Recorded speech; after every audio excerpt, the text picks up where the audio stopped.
아멘. 우리 옆에 분에게 이번에는 조금 색다르게 인사했으면 좋겠습니다. 그럴 수 있지만 해볼게요. 사랑합니다 라고 한번 옆에 분에게 인사해 주시기 바랍니다.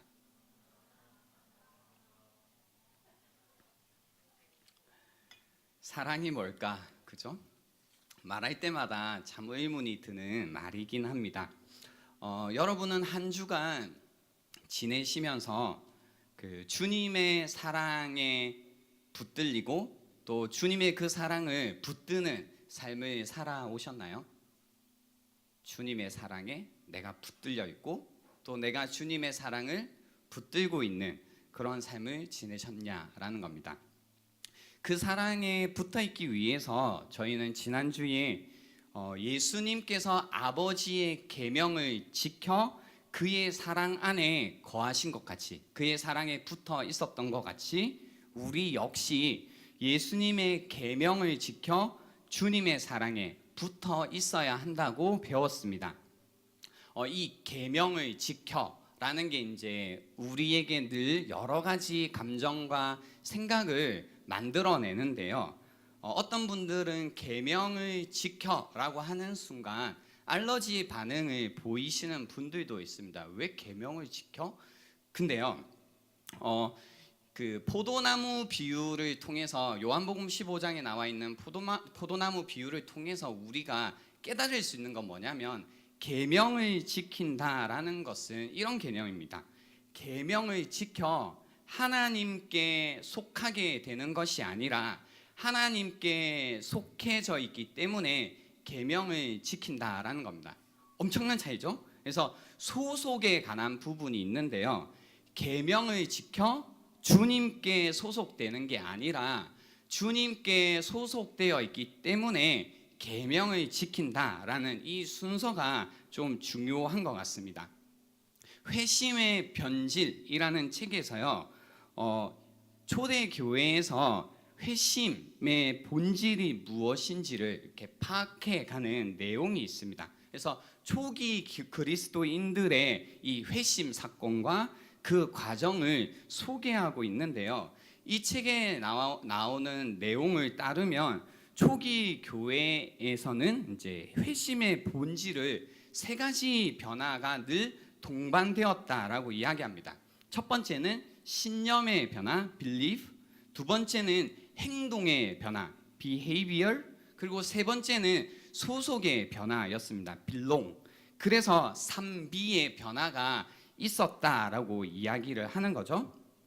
회심되었다라는 것은 이례적인 사건이 아니라 한 사람의 가치관, 신념이 변하는 것이고 삶의 방식, 행동이 변화되는 것이고 그리고 소속이 변화되는 것이다 라고 이야기를 했다라는 거죠. 그래서 우리가 기본적으로요, 회심을 통해 하나님의 백성이 되었다, 혹은 회심을 통해 하나님의 자녀가 되었다, 혹은 회심을 통해 하나님께 속한 자가 되었다, 그리스도인이 되었다라는 것은 소속의 변화를 전제하고 있는 겁니다. 이제 주님께 붙어 있는 자가 되었다라는 겁니다. 그렇기 때문에 우리의 신분, 우리의 소속이 변화되었다면 이제 계명을 지키라라는 겁니다. 그래서 같은 맥락에서 요한복음 14장 15절에도 너희가 나를 사랑하면 나의 계명을 지키리라 라고 이야기하시는 겁니다. 이런 맥락에서요, 놓치지 마세요. 소속이 변했기 때문에 계명을 지키는데요, 이런 맥락 속에서 우리가 만약에 주님의 계명을 지키지 않는다라는 것은 무엇을 생각해 보게 하냐면 우리의 소속이 어디지를 생각해 보게 한다는 겁니다. 그래서 요한복음 8장 44절에 이런 말씀이 있습니다. 너희는 너희 아비, 누구? 마귀에게서 났으니 너희 아비의 욕심대로 너희도 행하고자 하느니라 라고 해서요, 우리가 우리의 아비라고 하는 이 마귀에게 속해져 있다면 그 아비의 욕심대로 우리가 행한다, 산다 라고 나와 있고요. 조금 더 이어서 8장 47절에도 그래서 이렇게 말씀하십니다.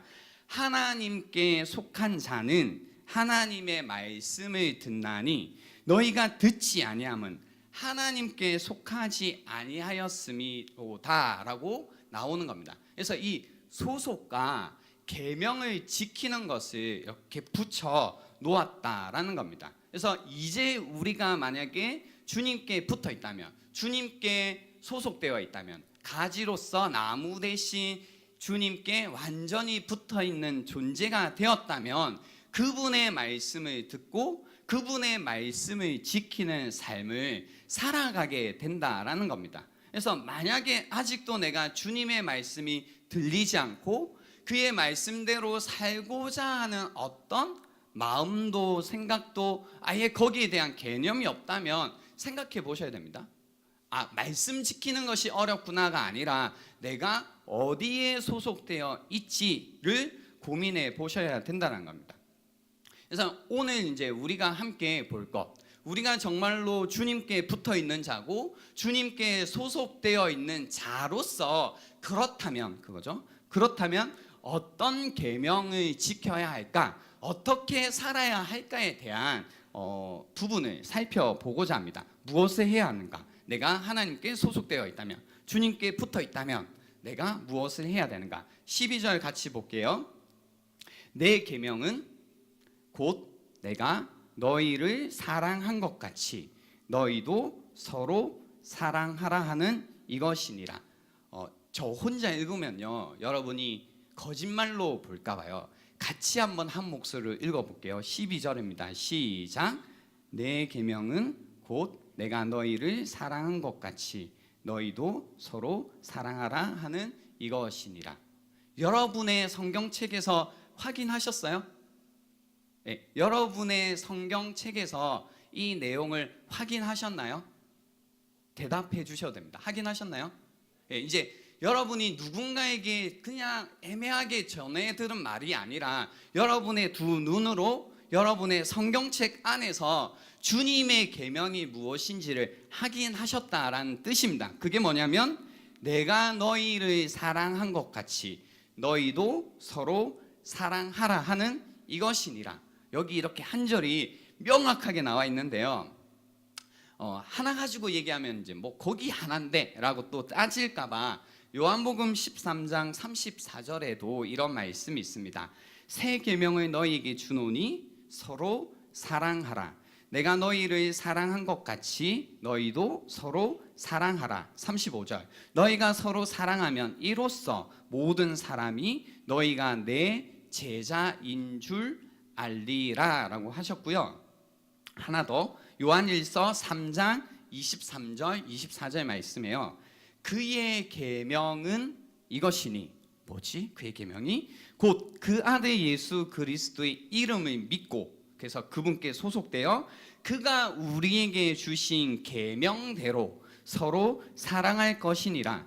그의 계명을 지키는 자는 주 안에 거하고 주는 그의 안에 거하시나니 우리에게 주신 성령으로 말미암아 그가 우리 안에 거하시는 주를 우리가 아느니라 라고 해서요. 제가 지금 한 번, 두 번, 세 번 그리고 여러분이 여러분의 가지고 있는 성경을 통해서 확인한 건 뭐냐면 주님이 주신 계명이라는 것, 주님의 그 이름을 믿고 주님께 소속된 자, 주님께 붙어 있는 자들이 무엇을 지켜서 계속 주님 안에 거하냐면 주님의 사랑 안에 붙어 있냐면 뭐냐면 내가 너희를 사랑한 것 같이 너희도 서로 사랑하라라는 이 말씀이라는 겁니다.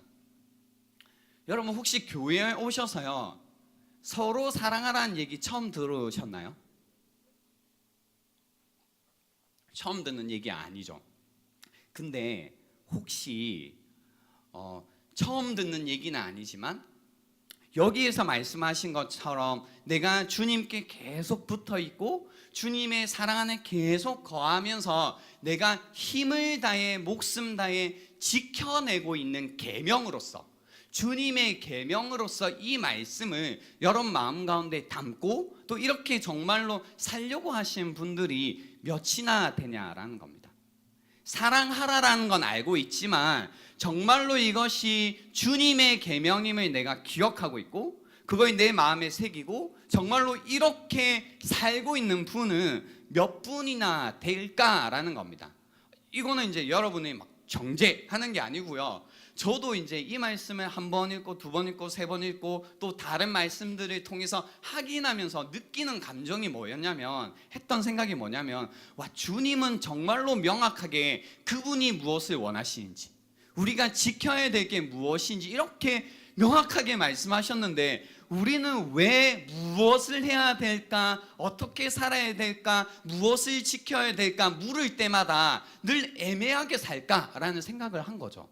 여러분도 애매하지 않나요? 내가 그리스도인이지만 하나님께 소속되어 있는 자이지만 어떻게 살아야 될까라는 질문을 던질 때마다 뭔지 알아.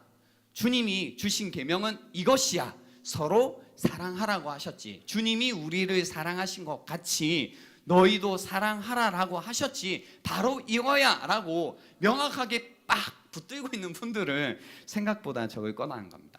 또 이런 말씀을 전해 들을 때 이제 하는 생각이, 나 그래도 몰라, 뜨겁게 사랑은 아니지만 미워하고 있진 않은데 라는 생각을 하게 됩니다. 이제 옆에 분들을 한번 슬쩍 보실까요? 이분들 정말 사랑하고 계신가요? 라는 질문에 마음을 다해 진정성 있게 그렇다라고 말할 수 있겠죠. 근데 이제 우리는 어떤 게 있냐면, 교회 안에 와가지고요, 사랑까지는 아니더라도 미워하지 않으면 이제 괜찮지 않을까 싶은 거죠. 그러니까 언제 괴로워하냐면, 이런 말씀을 들을 때마다 그래, 내가 누군가를 좀 미워했어 라고 하면 좀 미안해하고 죄송해하고 회개하는 심정은 가지지만, 사랑하고 있나라는 질문에 관해서는 사랑은 안 하고 있는데 이제 거기에 관해서는 별로 느끼는 게 없는 거죠. 그래도 미워하고 있진 않잖아. 여러분 이제 그럴 수 있겠죠. 여기 안에 미워하는 사람이 없어서 이 말씀에 관해서 크게 마음에 감동이 안 되는 분들이 있을 수 있겠지만, 이 사랑이라는 개념을 저는 좀 어떻게 생각해 보면 좋겠냐면요, 우리가 실제로 살고 있는 세상 속에서 우리가 어떻게 사는가, 그래서 그 가운데 우리는 왜 사랑하기 힘든가의 관점에서 사랑이 뭔지를 좀 보면 좋겠는데요. 일단 교회라는 배경이 아니고 밖으로 나가봐요. 세상으로 나갔어요. 여러분, 왜 누군가를 사랑하는 게 힘드세요? 그거는 여러 가지 이유가 있겠지만 이제 판단과 평가라는 것 때문에 사랑하는 것이 정말로 힘이 듭니다. 우리가 살고 있는 이제 이 시대적인 분위기가 늘 경쟁하는 그 분위기 속에서 살다 보니까, 우리 안에 이제 인간관계를 이해할 때마다 늘 경쟁 구도 안에서 이제 사람들을 볼 때 항상 판단하고 평가하는 것이 이렇게 몸에 익혀져 있습니다. 그 말은 뭐냐면, 항상 누군가를 바라볼 때 사랑이라는 건 떠나서요, 이렇게 사람으로도 보지 않고요, 대상화해서 본다라는 뜻입니다. 대상화한다, 이렇게 다른 사람을 볼 때 사랑한다라는 게 아니고 대상화한다라는 건 뭐냐면 이거죠. 늘 누군가를 관찰합니다. 이렇게 탁 쳐다보죠. 관찰하고 이렇게 하고, 그죠? 우리 1초면 끝나잖아요. 평가 끝나잖아요. 이렇게 탁 입은 거, 머리 스타일, 하고 있는 거, 말투, 태도, 제스처, 이런 거 보면 이제 벌써 이제 평가가 끝나 있습니다. 그리고 이미 판단하고 있죠. 그래서 우리가 사람을 볼 때 항상 관찰하고 평가하고, 그러다 보니 계속 한 사람 인격으로 보기보다는 내가 뭔가 바라보는 물질로 만들어 버리는 경향들이 있습니다. 그래서 바라볼 만한 가치가 있는 대상인지를 세상의 기준으로 끊임없이 다른 사람을 판단하고 평가하는 거죠. 그러다 보니까 이제 사랑이요, 힘들죠. 그죠? 연애할 때도 힘든데요, 누군가를 볼 때 항상 우리는 나한테 적합한지 아닌지 판단하고 평가하고, 이미 그 뜻은 뭐예요? 사람으로 보지 않고 상품으로 보고 있는 거잖아요. 그죠? 사람을 이미 상품으로 보고, 거기에서 내가 충분히 이 사람을 좋아할 만해 라고 판단과 평가가 끝났다면 그 상품을 내가 갖고 있는 그 무엇으로, 외모든 뭐 스펙이든 뭐 매너든 말솜씨든 뭐 그게 뭐든 상관없이 그걸로 이제 교환하는 거죠. 이것이 이제 세상이 말하는 사랑이라는 겁니다. 그죠? 아직 결혼 안 하신 분들이 대부분인데요. 결혼이라는 걸 생각할 때도 이제 사랑의 왕성은 결혼입니다라고 하지만 이렇게 미안해요. 무슨 그죠? 그런 게 무슨 사랑의 완성이 결혼이에요? 장사의 끝이 결혼이잖아요. 그죠? 내가 본 어떤 사물, 이 상품과 나라는 이 상품이 충분히 교환 가치가 있는가를 보고 이제 잘 교환하면 뭐라고 해요? 결혼 잘했다라고 하고, 잘 교환하지 못한 것 같으면 뭔가 손해봤다라고 나도 느끼고, 내 친구가 누군가를 연애하고 결혼한다라고 할 때 내 친구를 상품화해보고 걔를 상품화했는데 뭔가 손해보는 것 같으면 야, 아니 손해보는 결혼 같아, 맨날 이렇죠. 이렇게 이제 살다 보니 이제 다시 교회로 와봅시다. 교회에 와가지고 사랑하라라는, 서로 사랑하라라는 말이 우리는 무슨 말인지 이해를 못한다고요. 사실 와서도 그런다니까요. 서로 사랑하세요라는 이야기를 해도 뭐라고 하냐면 내가 가지고 있는 기준으로 똑같이 하는 거죠. 그 사람을 대상화하고 상품화하고 물건으로 보고 그런 다음에 이제 평가해 보는 거죠. 이 사람이 사랑하라고? 얘 장난 아닐 것 같은, 까칠할 것 같은, 쟤 별론데, 내 스타일 아닌데, 나 저런 애들하고는 원래 안 놀았는데, 뭐 이런 이제 자기만의 기준으로 사람들을 이제 판단하고 평가하다 보니 사랑하는 게 쉽다 어렵다? 지금요 여러분 눈빛이 내가 그랬는데 뭐 이런 거 하지 마세요. 대부분 그래요. 대부분 그렇게 하니까 별로 가책을 안 느끼셔도 되는데요.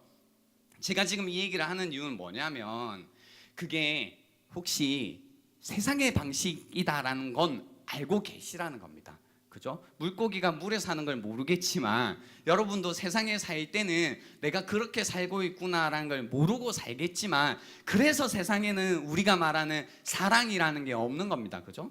그렇지만 교회 안에 와서는 내가 물속에서 살았구나라는 걸 깨닫고 그것이 잘못된 거라면 바꾸는 걸 해야 되지 않을까요? 그러면 뭐냐면 이제 주님이 우리에게 요구하신 겁니다. 서로 사랑하라. 그러면 내가 판단해 보는 거죠. 나 여전히 교회 안에 와서도 내가 주님께 소속되었음에도 불구하고 주님은 나라는 존재를 관찰하고 판단해서 얘 사랑할 만하구나 해서 사랑하신 것이 아니라 그냥 내가 여전히 죄인이고 악했을 때에도 그런 나를 위해 목숨을 바쳐 나를 사랑하셨는데, 그렇다면 나도 다른 사람을 내가 가지고 있는 기준으로 그 사람이 어떤 괜찮은 조건이 있고 없고를 떠나서 예수님처럼 나도 누군가를 바라보고 있는 존재 그대로 사랑해 봐야겠다라는 마음으로 흘러가는 것, 이것이 주님이 우리에게 요구하시는 내가 너희를 사랑한 것처럼 서로 사랑하라라고 하시는 말씀이라는 거고요. 그리고 이 너희가 서로 사랑하라라는 이 말씀은 우리가 절대로 피할 수 없는, 절대로 감출 수 없는, 한번 그래? 오늘 괜히 예배 왔네 이렇게 해가지고요 피하고 말 수 있는 주님의 계명이 아니다라는 겁니다. 왜냐하면 사랑은 예수님의 제자, 하나님께 속했음을 나타내는, 구별 지어주는 표시가 되기 때문이다라는 겁니다.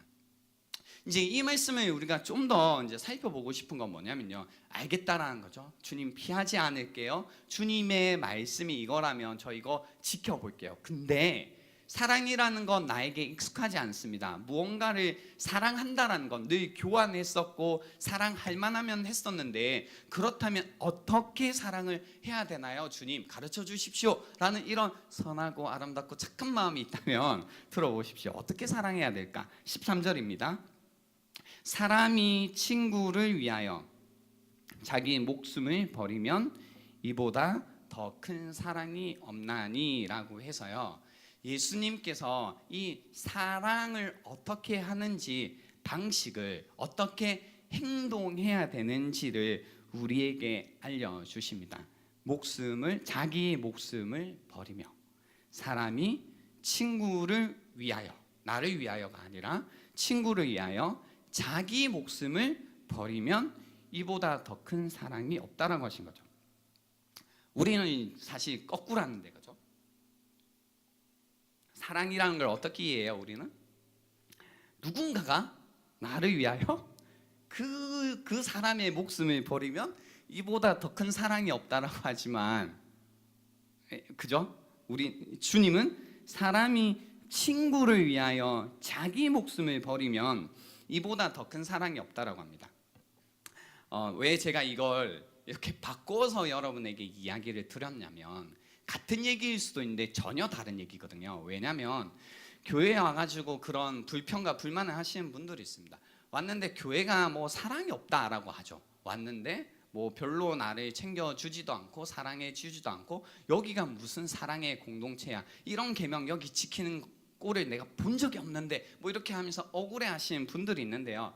주님의 말씀을 잘 보면요, 사람이 친구를 위하여 자기 목숨을 버리며, 무슨 뜻이냐면 사랑은 이런 의미에서는 받는 게 아니고요, 하는 거라고요.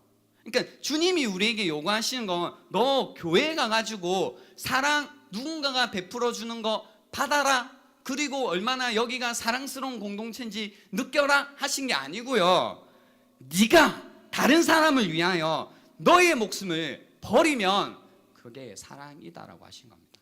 그래서 우리가 한번 살펴봐야 됩니다. 혹시 나는 끊임없이 내 마음 가운데 있는 교회에 대한 편견 중에 사랑이 없어 라는 그 끊임없는 마음의 쓴뿌리가,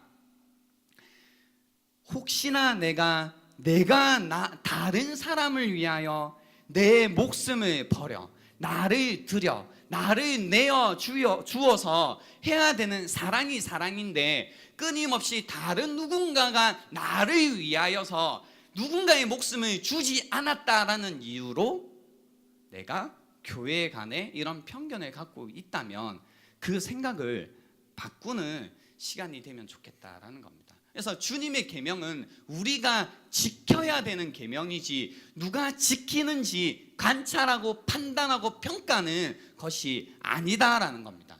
무슨 얘기인지 아시겠죠? 그래서 주님 다시 한번 말씀하십니다. 사람이 친구를 위하여 자기 목숨을 버리면 이보다 더 큰 사랑이 없다고 하시는 겁니다. 그냥 보면 너무나 이제 알 수 있습니다.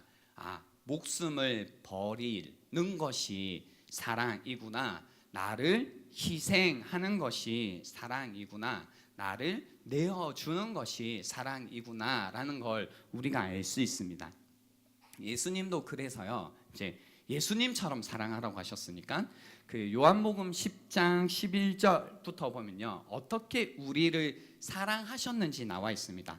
나는 선한 목자라. 선한 목자는 양들을 위하여 목숨을 버리거니와 15절, 아버지께서 나를 아시고 내가 아버지를 아는 것 같으니 나는 양을 위하여 목숨을 버리노라 라고 하셨습니다. 그래서 17절에 내가 내 목숨을 버리는 것은, 같은 동사죠, 그것을 내가 다시 얻기 위함이니 이로 말미암아 아버지께서 나를 사랑하시느니라 라고 해서, 실제로 예수님이 그 양을 위해서 목숨을 버리시는 걸 통해 하나님 아버지가 자신을 사랑하시는 걸 다시 확인하는 겁니다. 다시 사랑에 붙들려 있었다라는 이 고백을 여기서 하시는 겁니다. 그래서 18절, 이를 내게서 빼앗는 자가 있는 것이 아니라 내가 스스로 버리노라. 나를 버릴 건세도 있고 다시 얻을 건세도 있으니 이 계명은 서로 사랑하라 라는 이 계명은 내가 아버지에게서 받아노라 하시니라 라고 해서, 이미 요한복음 10장에 주님이 이 이야기를 해주고 계신 겁니다. 요한일서 3장 16절에도요, 요한일서 3장 16절에도 이렇게 나와 있습니다. 그가 우리를 위하여 목숨을 버리셨으니 우리가 이로써 사랑을 알고 우리도 형제들을 위하여 목숨을 버리는 것이 마땅하니라 라고 나와 있는 겁니다. 그러니까 이 말씀을 우리가 있는 그대로 받아들이게 되면요, 굉장히 심각해지는데요. 뭐냐면 그가, 예수님이 우리를 위하여, 여러분을 위하여서 목숨을 버리셨대요. 그걸 통해 우리가 사랑이란 걸 안 겁니다. 세상에 살 때 뭐가 사랑인지 전혀 모르고 살다가 늘 평가하고 판단당하고 상품 취급당하다가 예수님을 통해서 그분이 나를 위해 그분의 목숨을 주셨구나, 버리셨구나라는 걸 알고 이제 사랑이라는 걸 알게 된 겁니다. 그걸 알았다면 우리도 형제들을 위하여 주님의 계명 그대로 우리의 목숨을 버리는 것이 뭐라고 하냐면 마땅하다고까지 이야기하고 계신 겁니다. 우리가 그 사랑을 알았다면 우리의 목숨도 다른 형제 자매들을 위해 목숨을 바치는 것이 마땅하다. 우리 옆에 분들에게 이렇게 한번 인사했으면 좋겠습니다. 목숨을 바치겠습니다. 한번 인사해 보십시오. 이거요 힘들죠, 그죠? 그러면 치킨 사줘봐, 뭐 이러면 이제 그것 말고 뭐 이렇게 벌써 되긴 한데요. 쉽지 않죠, 여러분, 그죠? 이게요 우리가 늘 대충 듣고 마니까 쉬운 건데요. 하나님의 말씀을 정말로 다시 듣고 내가 그렇게 살아야지, 나 주님 사랑 안에 거하고 싶어, 주님의 계명을 지켜야지가 진심이 되기 시작하면 이게 굉장히 힘들고 어렵고 위험한 일들이 된다는 겁니다. 그래서 예수 믿는 것은 이렇게 느슨하고 그냥 졸리고 뭐 좀 착하고 뭐 이런 느낌이 그래서 아니다라는 겁니다. 주님을 믿는다라는 건 정말로 목숨을 거는 이런 개념이 되는 겁니다. 그래서 일단 우리가 이 말씀을 통해 알 수 있는 건 나라는 존재를 내어주는 사랑이 이제 사랑이다라는 겁니다. 내어주는 것. 우리는 이제 받는 게 익숙하죠. 좀 전에도 설명한 것처럼 사랑이라는 것은 받아야 되는 것이다가 너무나 인식이 강해가지고요. 사랑은 주는 것이다의 개념이 거의 없습니다. 그러면 이제 여러분 가운데 그런 질문이 있어요. 저는 목사님 연애할 때 스타일이 주는 스타일입니다. 근데요, 그것도 준다기보다는 내가 원하는 감정을 내가 느끼기 위해서 주고 있다면 주는 걸까라는 생각도 들거든요. 사실 그 마음 깊은 곳에는 이기적인 동기가 훨씬 크잖아요. 그러니까 그 사람이 뭘 원하고 어떻고 이것보다 내가 해줘서 이 사람이 기뻐하면 그냥 그것이 기쁜 것보다 내가 이렇게 해줬다. 그래서 이런 사람들의 특징은 시간이 좀 지나고 연애가 끝난 다음에 내가 이런 거 해줬는데라는 말 계속 하잖아요. 그렇죠? 그러니까 동기 자체가 다른 겁니다. 나를 내어주는 사랑이란 건 사실 세상에 거의 없는 사랑입니다. 여러분 이제 앞으로 결혼을 하실 거고 또 우리 청년부 안에 이제 올해부터 신혼부부들이 같이 예배를 드리고 이제 신앙생활을 하고 있는데요. 이 부부들에게 제가 얘기하는 것 중에 하나가 서로가 서로에게 내어주는 사랑을 하셔야 됩니다라고 하지만 이거 진짜 어렵지, 그죠? 그렇거든요. 제가 쉽다고 했으면 진짜 한 수 배우러 가려고 했는데 진짜 어렵거든요. 그러니까 이거 있잖아요. 맹세하고요. 내가 너 위에 살겠다. 모든 사람이 보는 앞에서 막 결단하고 크게 뭐 이런 거 하고 그죠? 뭐 그러니까 다 했는데도 나라는 사람을 내어준다라는 게 실제 살면서 너무너무 어려운 일이라는 거죠. 그러니까 우리가 가지고 있는 본성으로서는 이게 거의 안 되는 일이라는 겁니다. 그러니까 사랑한다라는 것, 나에게 그런 진심이 있다 할지라도 사랑하는 것 자체는 정말 어려운 일이다라는 거죠. 그래서 주님은 우리에게 요구하시는 게 서로가 서로에게 내어주는 사랑을 하라고 합니다. 받는 사랑이 아니라 내어주는 사랑. 이 주제는요 오랫동안 이야기해야 돼서요 오늘은 좀 간단하게 얘기하고 넘어갈 텐데요, 한번 생각해 보세요. 나는 누군가를 사랑할 때 내어주는 사랑을 하고 있는가? 이 공동체 안에 우리가 형제자매를 사랑한다라고 말했는데 그 고백 가운데 나는 나라는 사람을 내어주고 있는가를 한번 고민해 보시면 좋겠고요. 이 이야기가 버리다라는 동사를 조금 더 연구해 보면요, 그러면 우리가 공동체를 사랑하고 형제 자매를 사랑한다, 그래서 내 목숨을 버린다의 개념이 이렇게 흘러가겠구나를 알 수 있는 게 있는데요. 버리다라는 동사에 이제 give up 혹은 serve 혹은 죽을 때까지 기쁨으로 뭐 너를 위해 죽겠다 이런 의미도 있지만 어떤 의미도 있냐면요, appoint라는 이제 의미가 있습니다. 그러니까 세워지다, 임명되다, 세움받다라는 의미가 있는데요. 그래서 이 똑같은 동사를 성경에서는요, 이 사도행전에 이렇게 사용했습니다. 사도행전 13장 47절입니다. 주께서 이같이 우리에게 명하시되 내가 너를 이방의 빛으로 삼아라고 할 때 여기에서 같은 동사가 사용됐습니다. 너로 땅 끝까지 구원하게 하리라 하셨느니라 하니라고 해서요, 이제 주님이 우리를 이방의 세상의 빛으로 삼았다라고 할 때 이제 이 삼아가 뭐냐면 예수님이 우리를 위해 목숨을 버렸다와 같은 동사로 쓰였다라는 겁니다. 뿐만 아니라 디모데전서 2장 7절에는 이를 위하여 내가 전파하는 자와 사도로 세움을 입은 것은 참말이요 라고 할 때 세움을 입었다라는 것이 버리다와 같은 동사로 쓰였고요. 디모데후서 1장 11절에도 내가 이 복음을 위하여 선포자와 사도와 교사로 세우심을 입었다라고 해서요, 주님이 이제 결국 그거죠. 이런 이제 단어를 연구함을 통해 우리가 힌트를 얻을 수 있는 게 뭐냐면, 형제 자매를 사랑한다는 것은 단순히 사랑해, 내가 한번 말해줄게, 사랑해, 이런 정도가 아니라 정말로 주님이 나를 위해 그분의 목숨을 버리셨다라는 것을 알고 그런 나를 다른 형제 자매들을 사랑하라라는 것으로 다시 세우셨다라는 걸 아는 겁니다. 그래서 각자에게 주신 자리와 역할이라는 것을 계속 주님 안에서 생각하며 어느 자리든 내가 세움을 받아 섬기고 있다면 주님의 말씀대로 하고 있다라는 겁니다. 저는 그냥 싫어요. 세상의 원리가 싫은데요. 뭐가 싫은 게 있냐면, 이런 공동체 큰 모임에 가면 항상 뭐 8대 2니 3대 7의 원리가 있다고 하잖아요. 뭐냐면 한 20%만 뭐예요? 공동체에서 움직이고 80%는 뭐예요? 구경꾼으로 있다랑 뭐 이런 세상의 원리가 있다고 하는데요.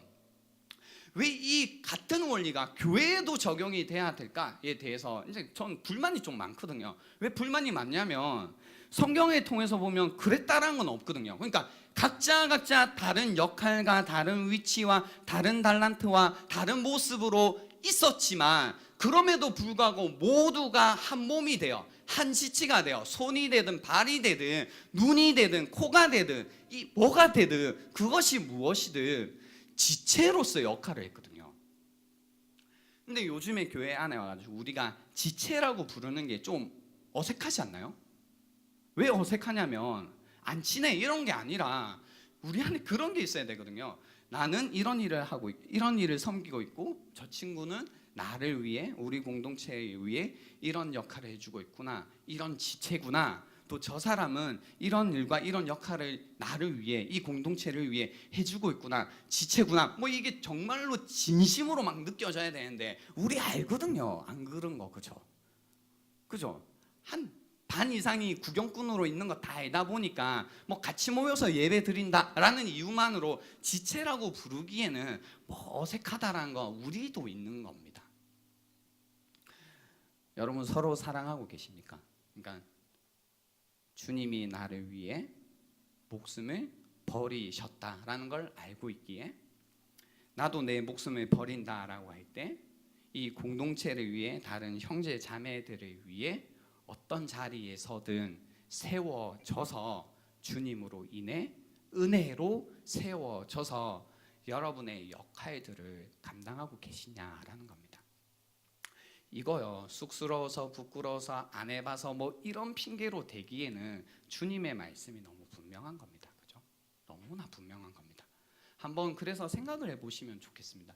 나는 주님이 불러주신 이 공동체, 청년함대라는 공동체를 위해 무슨 일을 하고 있지? 어떤 일을 하고 있지? 한번 생각을 해보시다라는 겁니다.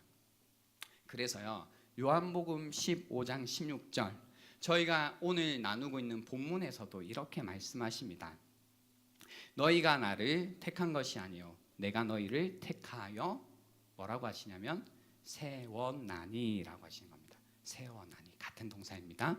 이는 너희로 가서 열매를 맺게 하고 또 너희 열매가 항상 있게 하여 내 이름으로 아버지께 무엇을 구하든지 다 받게 하려 함이라라고 해서요. 결국 이제 그겁니다. 우리가 어떻게 하면 우리의 삶 가운데 열매를 맺을까라고 할 때요. 우리를 사랑해 주신 그 내어 주신 사랑이라는 걸 알고 나도 그 사랑으로 말미암아 그 은혜에 감동되어 주님에 의해 세움 받을 때 그때 우리의 삶을 통해 우리에게 보내시는 곳으로 가서 주님이 약속하신 열매라는 것을 맺게 된다는 겁니다. 항상이요. 한두 번이 아니라 항상 우리 안에 이 열매를 맺게 해 주시는 거고 또 이 열매를 맺어가는 가정 가운데 내 이름으로 아버지께 무엇을 구하든지 다 받게 하신다라고 말씀해 주시는 겁니다. 저는 주님의 이 말씀을 그냥 그대로 믿습니다. 무슨 말이냐면 우리가 정말로 주님의 사랑을 알고 그 사랑으로 인해 형제 자매들을 위해 섬기고 그 가운데 나의 부족함, 연약함, 악함, 지약점 이런 것들이 있겠지만 하나님께 기도하며 도움 구할 때 주님께서 나의 기도를 들어주시고 그 가운데 나에게 필요한 모든 것들을 주님께서 공급해 주셔서 내 삶 가운데 하나님이 약속하신 이 열매라는 것을 항상 있게 해 주실 거다라는 걸 믿고요. 반대로 우리가 이 말씀대로 하지 않는 거죠. 뭐냐면 주님이 우리를 택하여 세웠다라고 하지만 첫 번째 그 내가 택한 줄로 아는 거. 너희가 나를 택한 것이 아니요. 무슨 뜻이에요? 누군가는 자기가 택했다라고 착각한다는 거죠. 근데 그게 아니라 내가 너희를 택했다라는 거. 교회 안에서도 이런 이야기도 있어요. 이제 우리가 하도 쇼핑을 많이 하다 보니까 이제 하다가 내가 좋아하는 거 선택해서 어디에 담아요? 장바구니에 담죠. 이거 하도 많이 하다 보니까 이 믿는다라는 것, 신앙이라는 것, 하나님의 사랑이라는 것도 내가 좀 좋으면 내가 선택해서 장바구니에 담고 이렇게 즐기는 걸로 오해하시는데요. 성경에서는 사실 그렇게 얘기하시지 않습니다.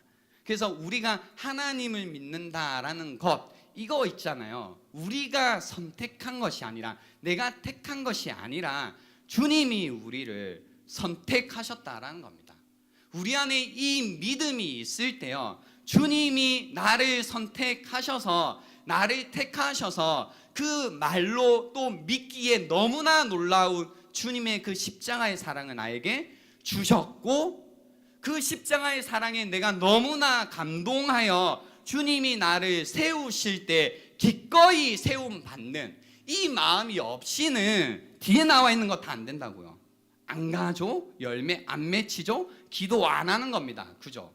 내가 어차피 택했기 때문에 내가 해주는 거다 보니까 그죠? 내가 가지고 있는 능력과 내가 할 수 있는 것만큼 그냥 하다가 안 되면 많은 거죠. 그러다 보니 주님이 약속하신 열매 이런 것들 거의 못 보고 살아갑니다. 그러니까 기도할 때 주님의 응답이라는 것도 우리가 별로 경험이 없는 겁니다. 그래서 이대로 해야 된다고요. 내가 택한 것이 아니구나. 주님이 나를 택해 주셨구나. 은혜구나. 그리고 그런 나를 세워주셨구나. 그리고 그렇다면 나도 그 주님께서 나를 위해 주셨던 사랑처럼 나도 사랑해야겠다. 그 가운데 주님이 나에게 열매를 맺게 해주시고 그 열매를 맺어가는 가정 가운데 필요한 것들을 하나님이 막 쏟아 부어주시고 채워주시는 것들을 경험해 가야 된다라는 겁니다. 이제 말씀을 마무리하려고 하는데요. 이런 모습 있잖아요. 주님이 우리를 먼저 사랑해 주셨고 그 마음 내가 알아. 나도 주님이 보내시는 곳에 세움을 받고 그리고 그곳에서 그것이 어떤 일이든 주님의 도움을 구하며 주님이 주시는 것으로 막 살아가는 이런 모습이 이제 주님이 말씀하시는 너희는 나의 친구다라고 하시는 그 모습이다라는 겁니다. 그래서 14절에 너희는 내가 명하는 대로 행하면 이렇게 살면 곧 나의 친구라고 하시는 겁니다. 그래서 15절에 이제부터는 너희를 종이라 하지 않는데, 종이라고 하지 않는 이유는 종은 주인이 하는 것을 알지 못함이라. 너희를 친구라 하였노니 내가 내 아버지께 들은 것을 다 너희에게 알게 하였음이라 라고 해서요, 굉장히 하나님이 우리라는 한 존재를 어떻게 대하시는지 말씀 안에 다 담겨 있는 겁니다. 그죠? 우리 누군가 무시하고요, 가짱게 여기고 하찮게 여기면 어떻게 해요? 물어보면 네 알 거 없다 그러거든요. 그죠? 그리고 내가 하고 있는 생각들, 내가 가지고 있는 계획들, 내가 어떤 그림이 있는지 절대로 말해주지 않습니다. 우습게 보면요. 근데 이 사람이 내 친구고 또 내 생각을 알아줬으면 좋겠고 내 마음을 정말 이 사람도 같은 마음이었으면 좋겠다라고 상대방을 정말로 존중하고 사랑하고 세워주고 싶고 이런 마음이 있으면 우리 그러죠. 우리 이야기 좀 할까? 하면서 이제 내가 가지고 있는 생각도 막 이야기해주고 내가 가지고 있는 마음도 막 나누고 해서 이 사람이 앞으로 나를 대하고 어떻게 살아갈 때 나를 알고 나를 대해주기를 기대하는 거, 이게 이제 우리가 친구라고 하는 겁니다.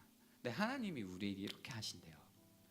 그냥 너희 이거 내 뜻인 거 알지? 이렇게 해.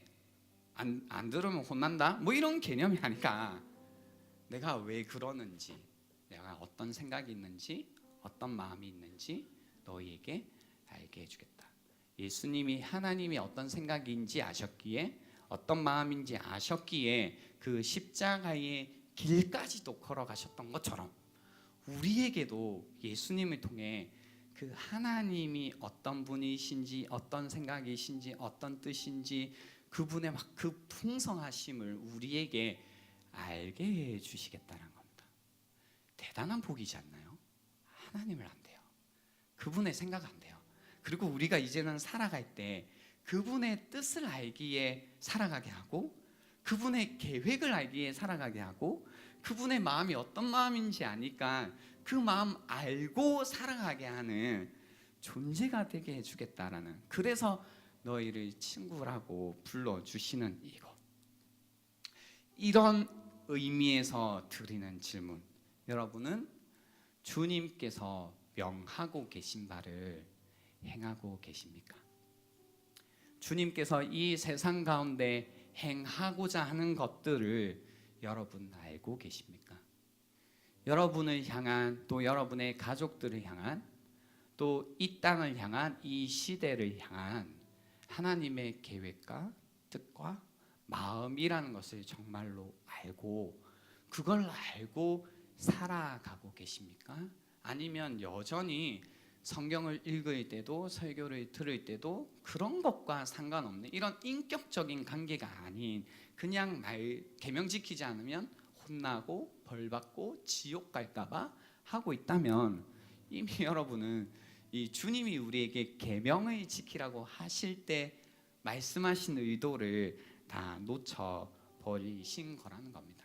그래서 내가 정말로 주님을 알고 있는지, 그분의 생각을 알고 있는지, 그리고 그분의 생각을 알고 있기에 그렇게 살고 있는지를 한번 이 시간을 통해서 생각해 보시면 좋겠습니다. 결론입니다. 17절, 내가 이것을 너희에게 명함은 너희로 서로 사랑하게 하려 합니다. 주님이 다시 한번 우리 잊지 못하게, 도망가지 못하게, 피하지 못하게, 딴 생각하지 못하게 마지막으로 한 번 더 이 말씀을 마무리하면서 하십니다. 내가 이것을 너희에게 명함은 너희로 서로 사랑하게 하려 함이라라고 말씀해 주셨습니다. 그래서 포도나무 비유 이제 마칠 건데요. 포도나무 비유 결국은 이겁니다. 우리가 가지잖아요. 포도나무이신 주님께 붙어서 주님의 것으로 사는 겁니다. 주님의 말씀으로 살고 주님의 사랑으로 살고 주님의 기쁨 누리며 살고 주님의 뜻대로 사는 것. 이게 이제 포도나무 비유가 우리에게 알려주시는 거고요. 결국은 포도나무에 붙어 살아서 그겁니다. 주님의 것으로 산다라는 건 뭐냐면 주님처럼 살라라는 뜻이고, 베드로후서의 표현으로 쓰자면 주님처럼 신성한 성품에 참여한 자가 되는 겁니다. 하나님을 닮은 자, 예수 그리스도를 닮은 자로 살아가라라고 이야기하신 겁니다. 이것이 사랑이라는 것, 우리가 서로 사랑한다가 지향하고 있는 목표점이라는 겁니다. 그래서 내어주고 사랑하고 섬김을 통해서 결국 우리가 만들어 가야 되는 열매는 뭐냐면, 어떤 일보다는요, 일어나는 걸 통해서 안 할 수는 없어요. 라는 걸 통해서 나라는 한 존재가 점점 시간이 흐르면 흐를수록 하나님을 닮아가고 있는가, 그분의 신성한 성품에 내가 참여해 가고 있는가를 보시라라는 겁니다. 그래서 우리 안에 이 고백이 정말로 있으면 좋겠습니다. 하나님을 닮은 사람들, 예수님을 닮은 사람들, 그것이 곧 서로 사랑하는 모습으로 나타났으면 좋겠고요.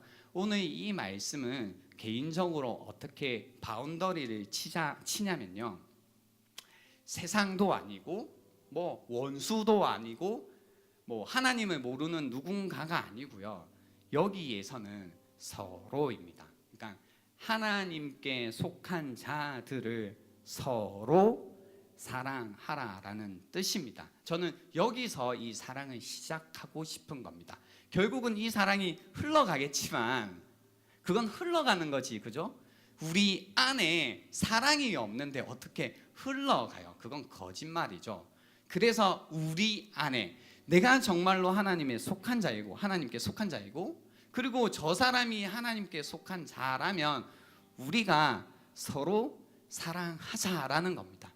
그리고 이 계명이 너무나 명확하기에 내 안에 이런 모습이 없다면, 이 사랑의 마음과 태도와 습관이 없다면 내가 주님으로부터 한참 멀어져 있구나를 깨닫고 다시 주님께로 돌아오셔서 주님의 사랑에 붙어 주님의 사랑을 전하고 나누고 사랑하는 자로 살아가자라는 겁니다. 이건 선택이 아니고 필수다라는 걸 잊지 말았으면 좋겠습니다. 이 시간 드리겠습니다.